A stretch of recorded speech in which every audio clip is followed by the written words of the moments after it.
dari kelompok 4 akan menjelaskan tentang analisis modul ajar. Sebelumnya, kenalkan nama saya Aini Baitumah dengan NIM 079. Saya Hairul Zaida dengan NIM 052. Saya Putri Arsa dengan NIM 064. Saya Ica Helisa dengan NIM 075. Saya Putri Sandra Dewi dengan NIM 080. Saya Putri Salina Anggreni dengan NIM 062. Baiklah, kepada pemateri pertama dipersilakan. Yang pertama ada latar belakang. Jadi modul ajar merupakan perangkat penting dalam pembelajaran yang membantu guru melaksanakan kegiatan belajar secara terarah dan sesuai tujuan pembelajaran. Dalam kurikulum Merdeka, modul ajar dirancang untuk menciptakan pembelajaran yang aktif dan bermakna. Namun, masih terdapat modul ajar yang belum sesuai dengan kriteria kurikulum Merdeka. Oleh karena itu, diperlukan analisis modul ajar untuk mengetahui kualitas, kelengkapan, serta memberikan rekomendasi perbaikan guna meningkatkan mutu pembelajaran di sekolah dasar. Selanjutnya ada fokus masalah. Fokus masalah dalam kegiatan analisis modul ajar ini meliputi yang pertama ada kesesuaian tujuan pembelajaran dengan pencapaian pembelajaran. Dan yang kedua ada kelengkapan komponen modul ajar berdasarkan kurikulum Merdeka. Dan yang ketiga ada kesesuaian materi pembelajaran dengan karakteristik peserta didik. Yang keempat kesesuaian metode dan strategi pembelajaran yang digunakan. Dan yang kelima penggunaan media dan sumber belajar dalam modul. Yang keenam kesesuaian asesmen atau penilaian yang tujuan pembelajaran. Dan yang ketujuh kelebihan dan kekurangan modul ajar yang dianalisis. Selanjutnya ada rencana metode. Yang pertama ada jenis kegiatan. Kegiatan ini merupakan kegiatan analisis dokumen terhadap modul ajar sekolah dasar berdasarkan kurikulum Merdeka. Analisis dilakukan dengan mengkaji isi modul secara menyeluruh untuk mengetahui kualitas, kelengkapan, dan efektivitas modul dalam mendukung proses pembelajaran. Kegiatan analisis meliputi pengamatan terhadap identitas modul, tujuan pembelajaran, materi ajar, langkah-langkah pembelajaran, media pembelajaran, LKPD, serta sistem asesmen yang digunakan.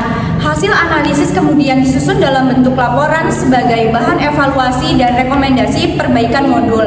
Selanjutnya akan dilanjutkan oleh pemateri 2. Nah, tempat pelaksanaannya yaitu yang pertama UPT SD Negeri 1 Pandan Surat, yang kedua UPT SD Negeri 2 Pandan Surat, yang ketiga UPT SD Negeri 1 Sukoharjo 3, yang keempat UPT SD Negeri 3 Kutawaringin, dan yang kelima UPT SD Negeri 2 Kediri. Teknik pengumpulan data. Yang pertama ada observasi dokumen. Observasi dilakukan dengan membaca dan mengamati isi modul ajar secara langsung untuk mengetahui kelengkapan serta kualitas komponen modul. Yang kedua ada studi dokumentasi. Studi dokumentasi dilakukan dengan mengumpulkan data berupa dokumen modul ajar yang akan dianalisis. Yang ketiga ada pencatatan data. Data-data penting yang ditemukan selama proses analisis dicatat sebagai bahan penyusunan laporan hasil analisis. Nah, selanjutnya ada tujuan pembelajaran. Yang pertama itu ada tujuan pembelajaran jelas dan terukur. Yang kedua, sesuai dengan capaian pembelajaran. Yang ketiga, menggunakan kata kerja operasional yang tepat. Dan yang keempat, sesuai dengan tingkat perkembangan peserta didik. Nah, yang materi kedua, materi pembelajaran. Yang pertama itu ada materi sesuai dengan tujuan pembelajaran. Yang kedua, ada materi disajikan secara sistematis. Yang ketiga, materi sesuai dengan kebutuhan peserta didik. Dan yang keempat, menggunakan contoh yang relevan dengan kehidupan sehari-hari. Yang terakhir ada strategi dan metode pembelajaran. Yang pertama itu ada menggunakan pendekatan pembelajaran yang sesuai. Yang kedua, mendorong keterlibatan aktif peserta didik. Yang ketiga, mengembangkan kemampuan berpikir kritis dan kreatif. Dan yang keempat, ada mendukung pembelajaran yang menyenangkan. Selanjutnya akan dilanjutkan oleh rekan saya. Baiklah, yang selanjutnya teknik pengumpulan data. Ada D, kegiatan pembelajaran. Yang pertama-tama memiliki kegiatan pendahuluan, inti, dan penutup. Yang kedua, langkah pembelajaran tersusun secara runtut. Yang ketiga, aktivitas pembelajaran sesuai dengan tujuan pembelajaran. Yang keempat, terdapat kegiatan diskusi, praktik, dan refleksi. Selanjutnya, asesmen dan evaluasi. Yang pertama-tama, penilaian sesuai dengan tujuan pembelajaran, mengukur aspek sikap, pengetahuan, dan keterampilan. Yang ketiga, rubrik penilaian jelas dan mudah dipahami. Yang keempat, instrumen penilaian sesuai dengan kegiatan pembelajaran.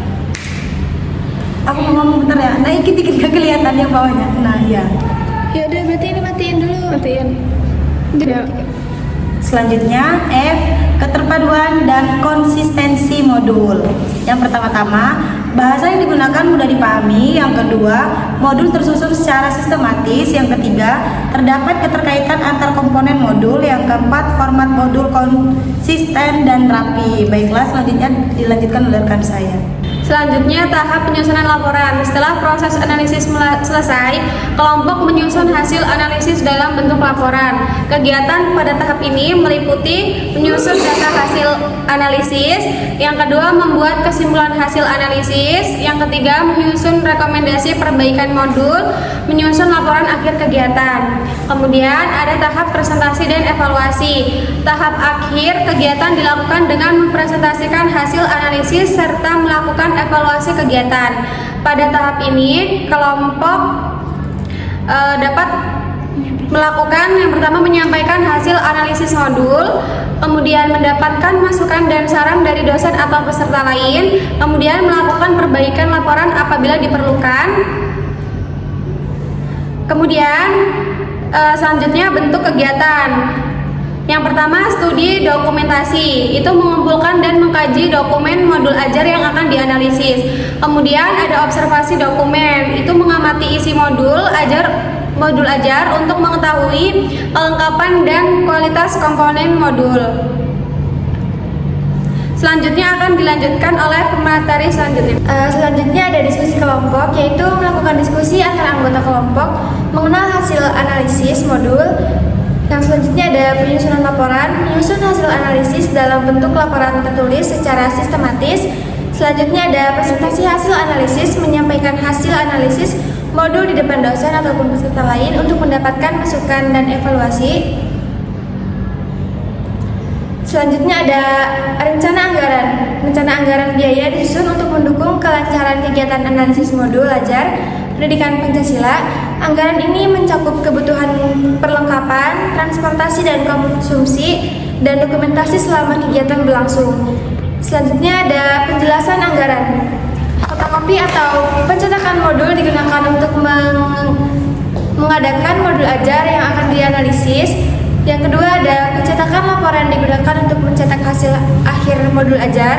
Yang ketiga ada alat tulis digunakan selama proses observasi dan pencatatan hasil analisis. Yang keempat, transportasi digunakan untuk perjalanan menuju lokasi sekolah, pelaksanaan kegiatan. Yang kelima ada konsumsi disediakan selama kegiatan analisis berlangsung. Yang ketujuh ada dokumentasi dan lain-lain. Ini digunakan untuk kebutuhan tambahan selama kegiatan berlangsung. Selanjutnya akan disampaikan oleh rekan saya. Selanjutnya kesimpulan berdasarkan hasil analisis yang dilakukan. Jadi modul ajar dianalisis setelah memuat komponen utama sesuai dengan kurikulum Merdeka seperti tujuan pembelajaran materi, kegiatan pembelajaran media, dan asesmen. Modul juga mendukung proses pembelajaran agar lebih terarah dan membantu peserta didik memahami materi dengan lebih baik. Namun masih terdapat beberapa bagian yang perlu diperbaiki, seperti penyusunan tujuan pembelajaran yang lebih jelas, penggunaan metode yang lebih jelas, variatif, serta penyesuaian asesmen dengan tujuan pembelajaran. Secara keseluruhan, modul ajar yang dianalisis sudah cukup baik dan layak digunakan dalam pembelajaran, tetapi masih memerlukan penyempurnaan agar pembelajaran menjadi lebih efektif, menarik, sesuai dengan kebutuhan peserta didik. Sekian presentasi dari kami. Bila ada salah, kami mohon maaf. Kami akhiri. Wassalamualaikum warahmatullahi wabarakatuh.